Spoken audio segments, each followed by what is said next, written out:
press the bell icon on the YouTube app to never miss a video from News Laundry. नमस्कार, ये है news laundry podcast और आप सुन रहे हैं एनएल चर्चा। नमस्कार, मैं हूं अतुल चौरसिया।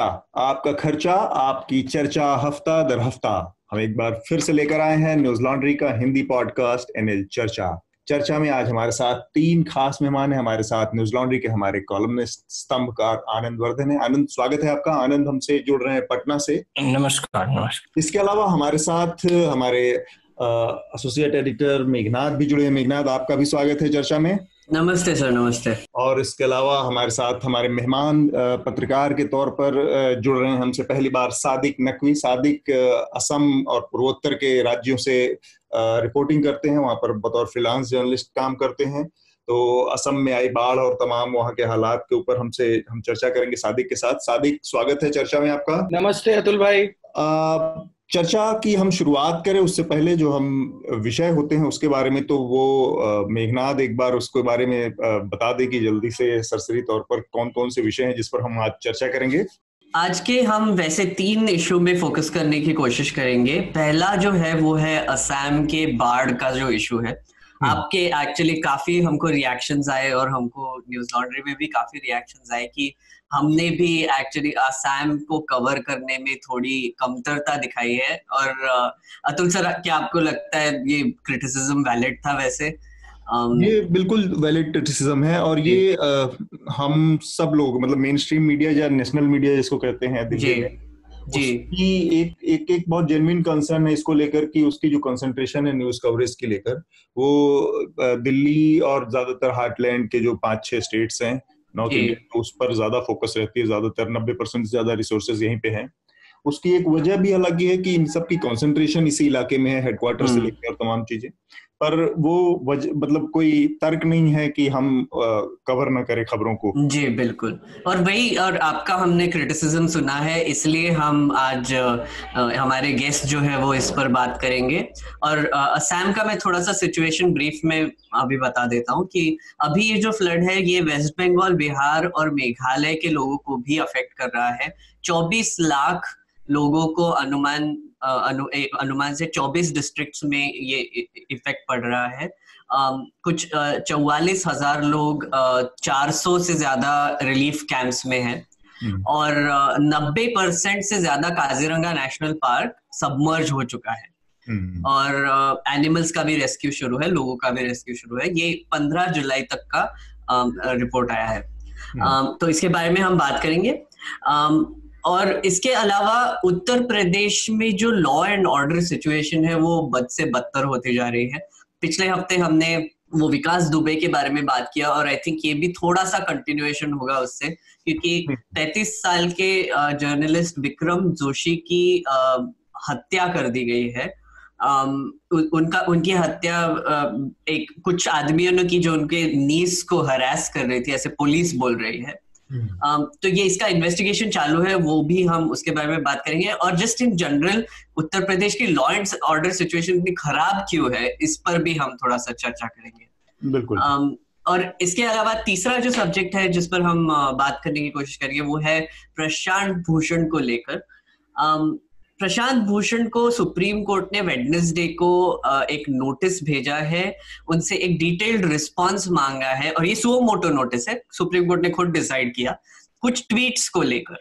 और सुप्रीम कोर्ट का कहना है कि प्रशांत भूषण का जो एक ट्वीट था वो it is a part of destruction of India's democracy, यानी कि भारत के गणतंत्र को डिस्ट्रॉय करने के तौर पे ये ट्वीट किया गया था और ये पिछले 6 साल से होता रहा है, ऐसे सुप्रीम कोर्ट का कहना है।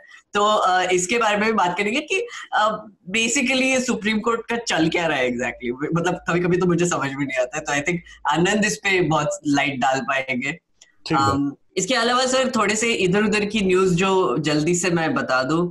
आज राजस्थान हाईकोर्ट जो कि फ्राइडे है उस पर वो डिस्क्वालिफिकेशन पेटिशंस पे उसका हियरिंग होगा और वो जो 18 डिसिडेंट्स जिन्होंने वो डिस्क्वालिफिकेशन नोटिस चैलेंज किया था, सचिन पायलट भी, उनका आज फैसला हो जाएगा।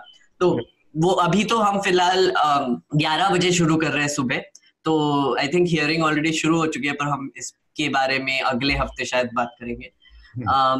ऊपर से सुप्रीम कोर्ट ने विकास दुबे एनकाउंटर को लेकर उत्तर प्रदेश गवर्नमेंट को नोटिस भेजा है और उनसे जस्टिफिकेशन मांगा है कि वो कैसे इंसिडेंट हुआ एक्सेट्रा। वो भी एक न्यूज है, वो एक्चुअली हम उत्तर प्रदेश के न्यूज में भी कवर करेंगे। यस, तो एक तो वैक्सीन का मामला है कि ऑक्सफोर्ड में वो ह्यूमन ट्रायल शुरू हो गए हैं। एक इंटरेस्टिंग चीज है कि एम्स में भी एक वैक्सीन को लेकर ह्यूमन ट्रायल की प्रक्रिया शुरू होने वाली है। तो ये कुछ पॉजिटिव साइंस हैं कि जल्दी ही कोरोना से निपटने के कुछ हमारे पास साइंस आएंगे। हाँ, फुल पुख्ता कुछ हथियार होंगे। हम शुरुआत करें सबसे पहले मेरे ख्याल से तो जो असम की बाढ़ है, असम के अलावा बिहार की भी बाढ़ है, और हमारे साथ आनंद भी हैं पटना से, और आनंद पटना और बिहार की बाढ़ के बारे में भी बता सकते हैं। जो कोसी का इलाका है वो भी कहा जाता है अभिशप्त है हर साल बाढ़ के लिए। और दूसरी तरफ असम है जहां पर ब्रह्मपुत्रा की बाढ़ हर साल वहां पर एक तांडव मचाती है। तो छोटा सा एक आंकड़ा मैं दे के और फिर सादिक से वहां के हालात के बारे में जानना चाहूंगा। 24 जिले अभी तक वहां पर प्रभावित हैं और अब तक 87 लोगों की डेथ हो चुकी है असम में। 1 लाख हेक्टेयर जो जमीन है, खेती की जमीन, वो डूबी हुई है पानी के नीचे। मोटी मोटा आंकड़ा ये है कि असम का 40% हिस्सा, असम की जो पूरा जो क्षेत्रफल है उसका 40% हिस्सा इस समय बाढ़ के चपेट में है, पानी के नीचे है। तो ये एक स्थिति है, यानी कि बहुत बुरी हालात है। होता क्या है कि साल दर साल ये सच्चाई है, हमेशा वहां पर इस तरह की बाढ़ आती है।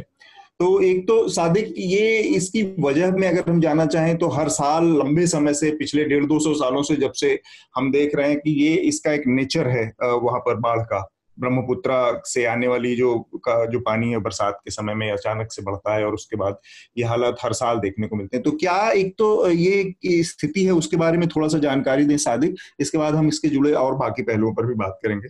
अतुल भाई, देखिए आज की जो स्थिति है उसके मुताबिक जो कल रात की रिपोर्ट थी, हाँ, तो मरने वालों की संख्या हो चुकी है 93। 4 लोग और मरे हैं और अभी 26 जिले प्रभावित हैं।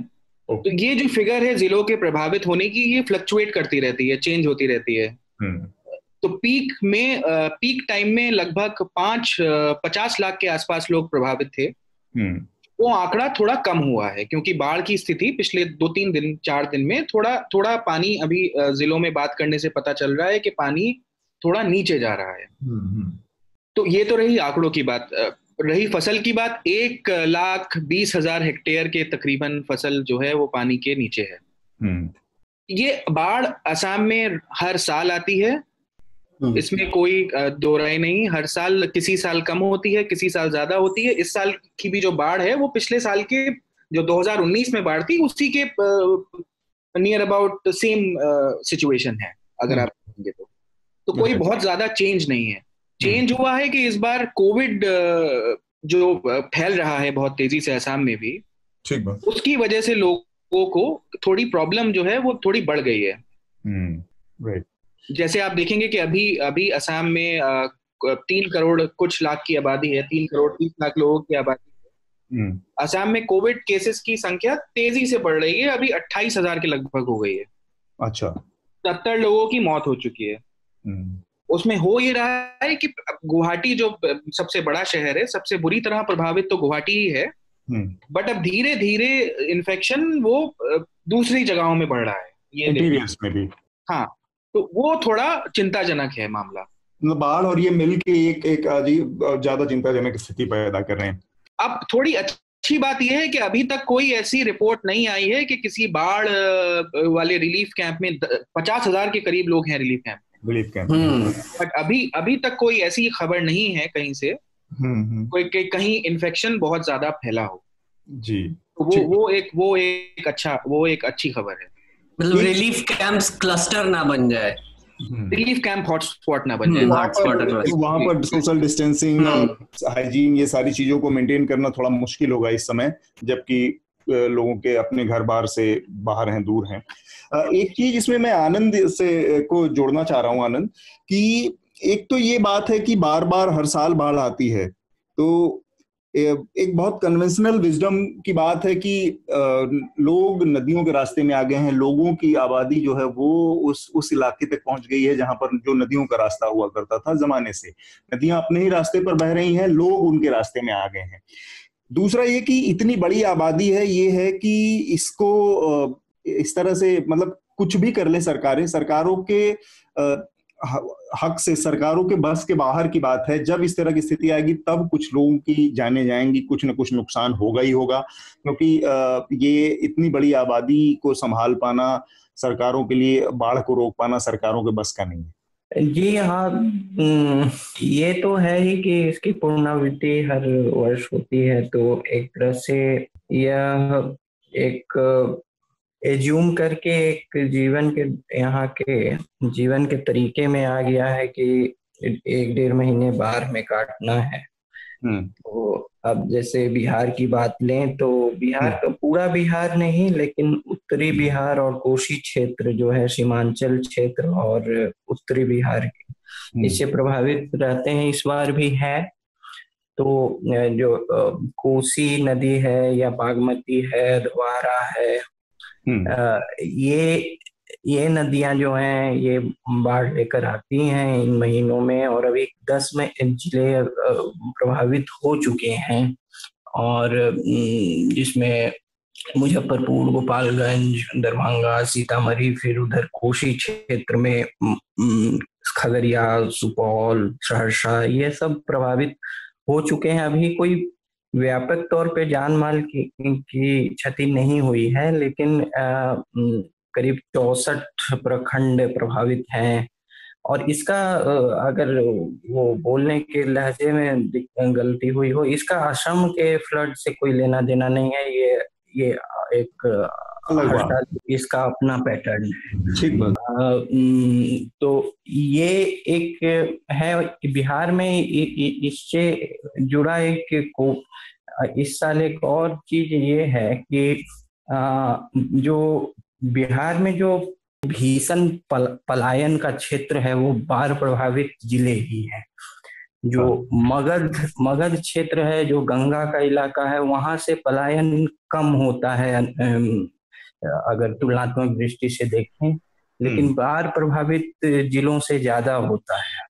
अच्छा। और क्योंकि करीब 2-2.5 महीने जो कृषि से जुड़े मजदूर हैं उनको कोई काम नहीं मिलता है, और उनमें पलायन की प्रवृत्ति ज्यादा होती है। तो इस बार चूंकि रिवर्स माइग्रेशन हुआ है और कई लोग वापस आ गए हैं, इसलिए अब जो अगर स्थिति, अभी तो शुरुआत हुई है, अगर अगले कुछ हफ्तों में यह स्थिति बिगड़ती है बाढ़ की, तो अब इस बार जो है पॉपुलेशन का प्रेशर और भी ज्यादा है, क्योंकि जो पलायन वाले मजदूर थे, उनके परिवार थे, वो वापस आए हैं। और दूसरी बात है कि अभी हालांकि वो कृषि रोजगार की तलाश में है, अभी उनके आय के साधन भी कम हैं, वो सरकारी मदद या आस पड़ोस या परिवार वाले के मदद पर ही हैं। तो एक इसके साथ एक आपदा के साथ साथ इससे एक सामाजिक और आर्थिक जो है इसका आयाम भी जुड़ जाएगा इस बार, मुझे लग रहा है। ठीक बात। एक और चीज इसी में आनंद जोड़ दूं मैं, क्योंकि जिसका इशारा सादिक ने किया वहां पर कि कोविड से स्थितियां और दुरूह हो गई हैं, जटिल हो गई हैं। बिहार के मामले में हम देख रहे हैं कि अब बड़े तेजी से वहां पर पैर पसार रहा है कोविड का संक्रमण। बड़े हॉस्पिटल्स की दुर्दशा सामने आ रही है, तमाम विजुअल्स हम देख रहे हैं, ये वो, और नंबर्स भी बढ़ रहे हैं। पटना में बहुत बड़ी संख्या में लोग मिल रहे हैं। तब ये यहाँ पर इससे जुड़े स्थितियां, इससे जुड़ के क्या और किस तरह की स्थिति पैदा हो रही है कोविड और बाढ़ वाले इलाके में? मैं ये कहूंगा कि जो शुरुआती जो 1-2 महीने हैं उसमें बिहार जो है थोड़ा भाग्यशाली रहा।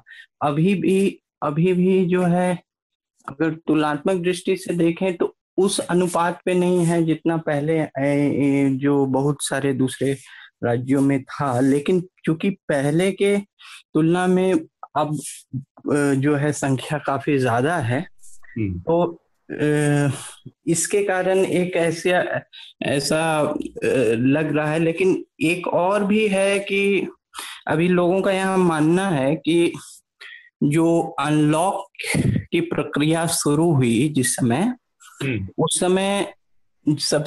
समय और ज्यादा सख्ती की यहाँ जरूरत थी, क्योंकि ये ट्रेन से आना लोगों का, फिर उस समय जो रिवर्स माइग्रेशन हो रहा था और वगैरह, ठीक उसी समय अनलॉक की ही प्रक्रिया शुरू हो गई। और करीब जो नए संक्रमित केसेस आने शुरू हो गए उस समय कई बार 71 से 72% जो है वो माइग्रेंट जो वापस आ रहे थे उसमें था, और उसी समय अनलॉक भी हो गया। तो कई लोग इसको कोरिलेट करके देख रहे हैं। यहाँ के अखबारों में भी के विश्लेषण में भी ये आलोचना भी आ रही है कि अनलॉक की यहाँ टाइमिंग गलत थी। अच्छा। और दूसरी बात है कि पटना चूंकि बिहार का एकमात्र जो है बड़ा शहर होने के कारण यहाँ के ऐसे ही चरमराए स्वास्थ्य व्यवस्था पर बहुत ज्यादा प्रेशर है। और यहाँ जो शहरी जो मरीज हैं यहाँ के वो तो हैं लेकिन कम हैं, और दूसरे जिलों से आए हुए मरीज जो हैं बिहार के अन्य जिलों से वो ज्यादा है, और उनका जो दबाव जो एक पहले से ही लचर व्यवस्था है उस पर पड़ा है, उसके कुछ फिर विकृत दृश्य जो है आ रहे हैं मीडिया में। ठीक बात। न्यूज लॉन्ड्री के सभी पॉडकास्ट टिचर, iTunes और दूसरे पॉडकास्ट प्लेटफॉर्म पे उपलब्ध हैं। खबरों को विज्ञापन के दबाव से आजाद रखें, न्यूज लॉन्ड्री को सब्सक्राइब करें।